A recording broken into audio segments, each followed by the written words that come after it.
Welcome to Real Possibilities with AARP Connecticut, because AARP believes no one's possibilities should ever be limited as they age. Hi, I'm Elaine Warner. I'm your host for today's program. I'm on staff with the AARP statewide nonprofit office. I'm the Senior Program Specialist for Public Outreach and Volunteer Engagement, and we're always so delighted to be able to come into your local community, hopefully leaving you with some tips, some resources to enhance your life as you age. And ARP likes to be able to say that our purpose is that we want you to be able to choose how you live as you age. And don't we all want to age with quality and dignity?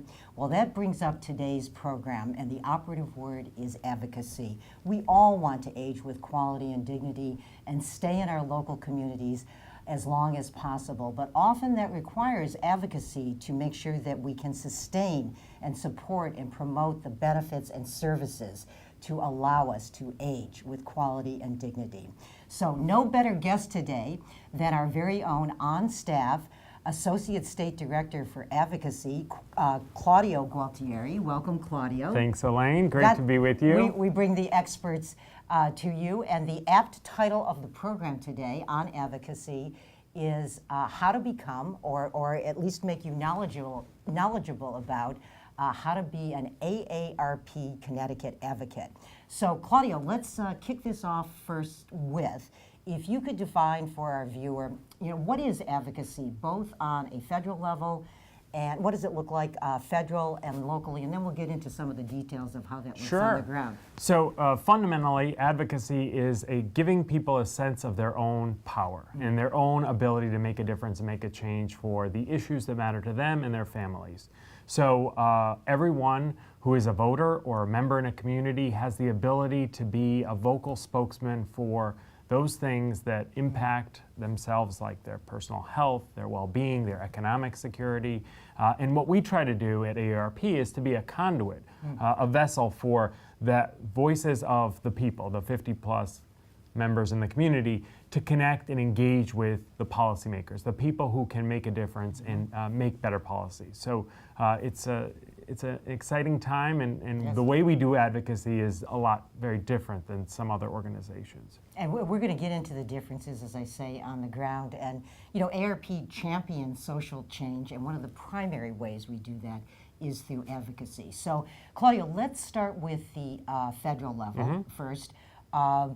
I remember one volunteer that came in, and I'm going to keep reminding you, I'm the program specialist for volunteer engagement, so if you're interested in volunteerism, we'll be putting up on the screen my contact information, and we'll repeat that so that you can talk to me directly. But one in particular that came in around Social Security, and this particular volunteer, who's now very active with us, heard that there might be some mitigation or lessening of Social Security. He was also afraid on Medicare that maybe the benefits were going away. Those are always two of the key federal issues, Sure. are they not?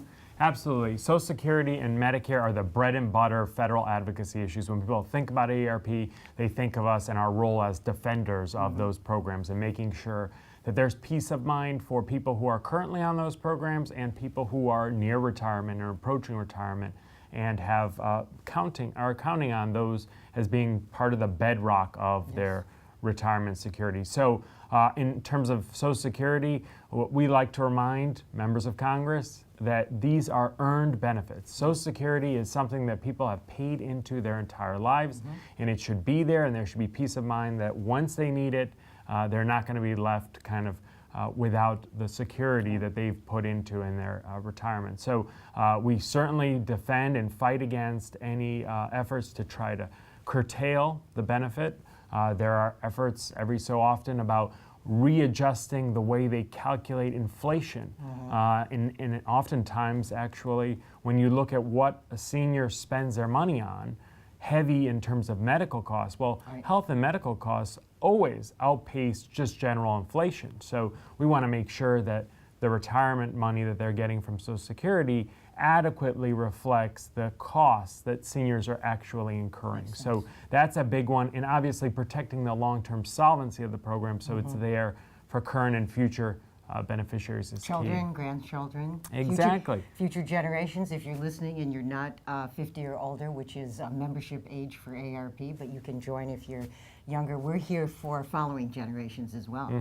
And on Medicare, we also talked about that one as being healthcare is such a critical piece as you age, making sure you have quality, affordable healthcare coverage. And Medicare has been a great program, and we want to make sure that the fundamentals of Medicare remain intact. There are always efforts to try to cut costs and save money. Some of the scariest ideas that have been proposed over the last several years involve turning the program into a voucher system, where an individual would take the amount of money as a benefit that they receive from Medicare, and instead of getting Medicare, they now get an allocated amount of money to go on the private market and try to buy insurance. We all know that as you get older and sicker, the ability of that amount of money to keep up with the premium increases is going to be a challenge, and that could leave a lot of people without the type of coverage or the peace of mind that Medicare will be there. A fundamental system would be there for all seniors. So two major areas that AARP is always on top of, and we also have our headquarters is in Washington, D.C.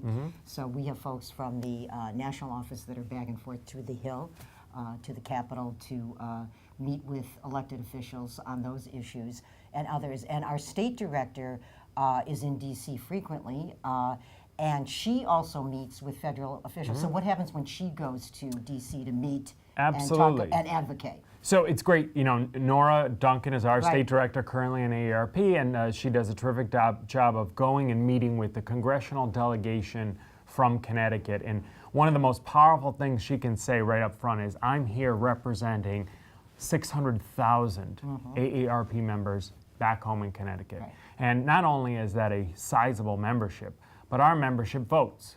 Right. So when she comes into an office in Washington, D.C. and reminds them that she's there on behalf of the AARP members back home that are the voters that are sending these politicians to Washington, it's a powerful way to set the conversation. And she'll outline some of the key priorities that AARP has on the federal level.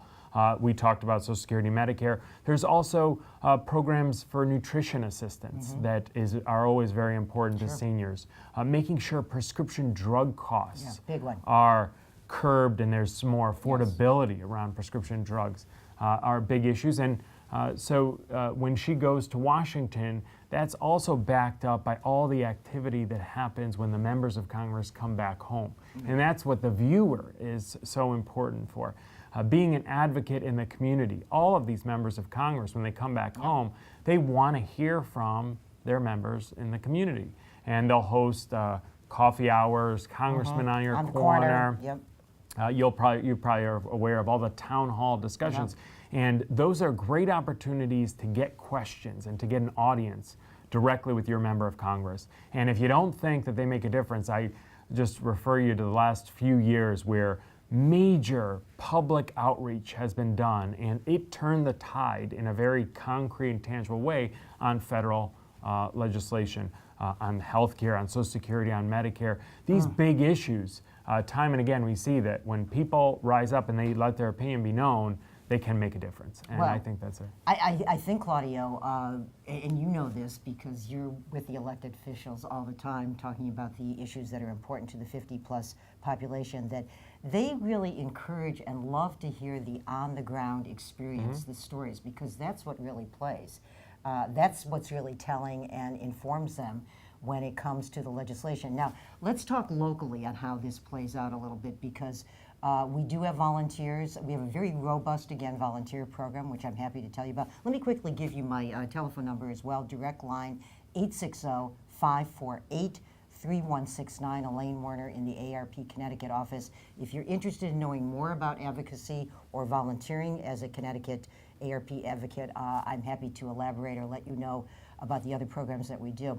But Claudio, just play out a little bit, since I just mentioned that if somebody's interested in becoming an AARP Connecticut advocate, what does that look like? I know, our volunteers go back and forth to the Legislative Office Building in the Capitol. They also meet locally in their community. They also meet with their federal officials when they're here. So just flesh that out a little bit.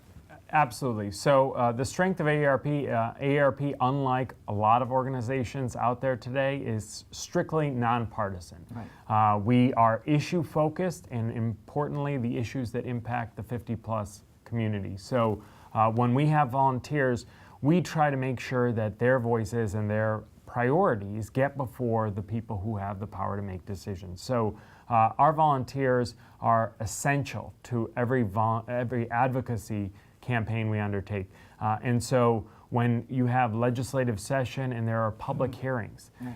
talking about what you said about bringing the real life stories to the conversation, our volunteers are out there and they'll be able to testify in person, because what legislators are interested in is not the data, the facts, and all that. They can get that anytime and do the research on their own.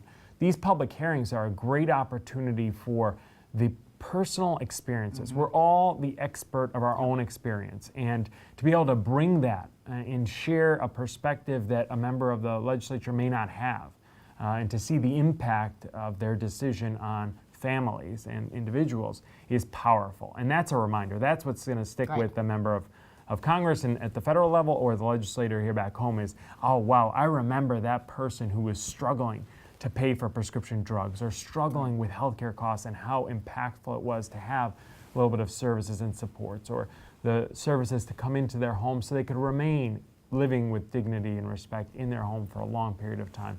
And it's that personal experience that's powerful.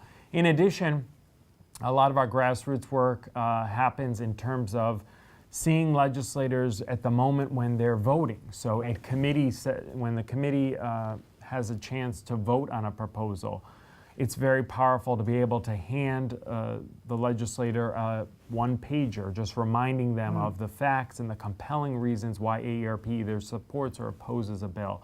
And to do so with a constituent delivering that message, reminding them that they speak for lots of voters back home, that's a powerful effort. And then locally, it's so important to recognize that we don't live in vacuums.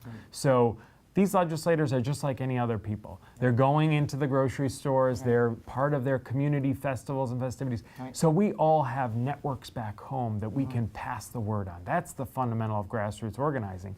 Not me just sharing my story, but me sharing my story with my network of people, like-minded, that are also going to take an interest in it and speak up on that particular topic. So it's writing letters to the editor, engaging your local community in coffee sessions, and just sharing the word, spreading the word through your civic organizations. That's a very powerful, it creates that echo chamber where legislators know they're hearing from it at the Capitol, they're getting the policy to back it up, and they're hearing back home in the community at the grocery store, hey, are you taking care of that issue? I heard that there was this proposal before the legislature on XYZ, and suddenly it's become a very powerful and organic issue that they are going to have to take advantage of. And that also raises the point, Claudio, also if we have a viewer watching that's in a part of the state that might not be near the greater Hartford area, or is unable or doesn't want to make the trek from wherever they're living to the Capitol or the Legislative Office building. You just heard Claudio mention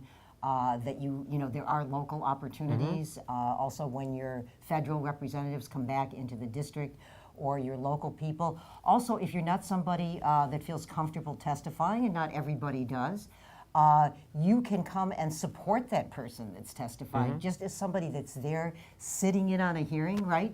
You might want to mention that. So another nice thing about volunteering and volunteer advocacy with AARP is, one, we always make sure that wherever you are in the sphere of trying to be involved, that we'll be supportive and give you the resources, the training, and whatever encouragement that you need to be able to be successful in that role. We don't just put anyone out there without the training, without the background. So if you want to be that point person talking and testifying, we'll make sure that you're on participating in webinars and reading and getting the background research and having conversations with our staff to make sure you're well prepared. And like you said, just as important is the visibility that people are behind the issue.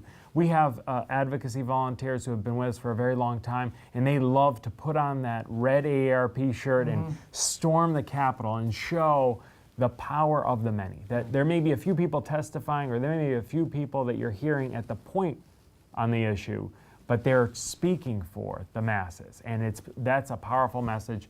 And so what we like to consider it is that the advocacy experience at AARP is a lot like those books that I read as a child, where you choose your own adventure. And to whatever degree you want to get involved, or to just be a visible force behind, a supporting cast, there's a role for you with the AARP advocacy team. Well said. In fact, one of our colleagues, I heard him say that one of the state senators said, "Oh, I see the Red Brigade is here at the Legislative Office building," so that we absolutely do have visibility. And again, back to, if you're somebody watching and you're not able to leave your home, that might be a possibility. Claudio and I are always so excited to mention to you, we have what we call an email activist. We're going to put up on the screen, there is a website for signing up for this, and it is bit.ly/CT Advocate. That will be up on the website. You could also contact me by email as well, Werner, WERNER, at aarp.org, and I will email you the form. We can do it that way too, or I'll send you the link and you can sign up automatically. But Claudio, again, if you can just elaborate on the activist sign up. If somebody does this, what happens? So politics is a fast-moving sport, and one of the best ways we can engage people and keep them informed about issues that are happening at the legislature or in Washington is by getting their email address and sending an immediate appeal. Even if you're not interested in every single topic, the information you get as an e-activist, you'll get regular updates on what AARP is working on both federally and in Hartford. And it'll allow you an opportunity to be informed and to get a different perspective of some of the issues that may not make it into the newspaper, or that before they become decided issues and you read about them as this is going to impact you, you have an ability at the first instance to interject and help influence the way that that policy unrolls. So it's important for transparency's sake, and it's important from perspective of legislators hearing directly from a member. And this is one of the easiest ways to engage. So what will happen is, if you sign up as an e-activist, if there's an action alert, if there's a timely topic that we think our members are concerned about and want to know about, we send out a little email appeal summarizing the issue, letting them know what the state of play is. Where in the process is it? Are we having a public hearing? Are we at the committee stage? Are we on final passage? This is your last shot. And then there's always linked to that an opportunity for the individual who wants to express themselves to either send an email or call a number, and to make sure that their voice is elevated and part of the discussion. So we try to make it as easy as possible. I know that we have kind of a standard response that people can customize. It's always so powerful when an individual will take the email that we have and then add a little personal anecdote or why it impacts them personally. And there are other people that will prefer to say, you know what, this is so important to me, I'm going to call and make a personal contact with my member of the legislature, and they can do that. But having the information as an e-activist and a little bit of background, we always try to make sure that people have the background so they feel confident of why we took the position we're taking, is very helpful, and it's a great way to stay connected and involved. And again, you can do that in the comfort of your own home if you can't get out, don't want to get out, but you want to have some sort of impact advocacy-wise, a really easy and efficient way, and you pick and choose what issues you're passionate about and you want to react to. Just want to mention also, Claudio, if people want to become a little bit more informed on the issues, we have the CGA, Connecticut General Assembly, .ct.gov website.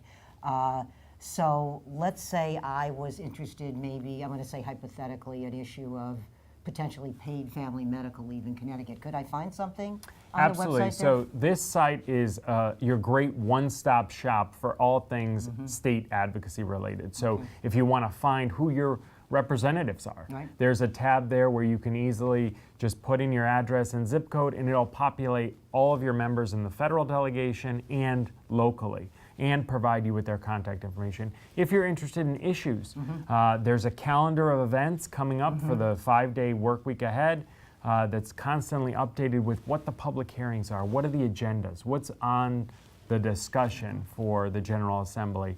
And there's also bill proposals. So if you want to link to bills that have come out, bills that are being proposed, raised, all of that is accessible right on the CGA website.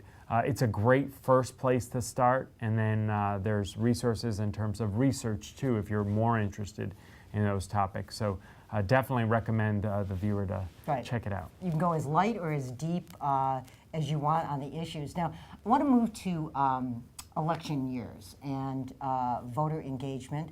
Let me bring up one other website, not to bombard you with it, or let me tell you something you can Google and you can find. We'll put the website up on the screen. But if you have questions in a voting year, how do I register? Can I qualify for an absentee ballot?